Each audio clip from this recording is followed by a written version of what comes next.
model kind of understands the representation of a 7 well enough to generate a new example of a number 7, an image of a number 7, and you roll forward 10 years and our predictions were correct.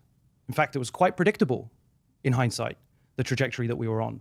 More compute plus vast amounts of data has enabled us within a decade to go from predicting black and white digits, generating new versions of those images, to now generating unbelievable photorealistic, not just images, but videos, novel videos with a simple natural language instruction or a prompt.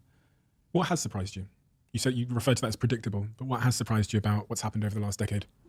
So I think what was predictable to me back then was the generation of images and of audio, because the structure of an image is locally contained. So pixels that are near one another create straight lines and edges and corners, and then eventually they create eyebrows and noses and eyes and faces and entire scenes.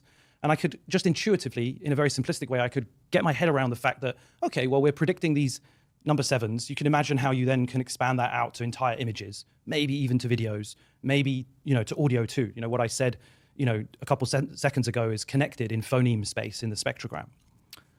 But what was much more surprising to me was that those same methods for generation applied in the space of language. Language seems like such a different abstract space of ideas.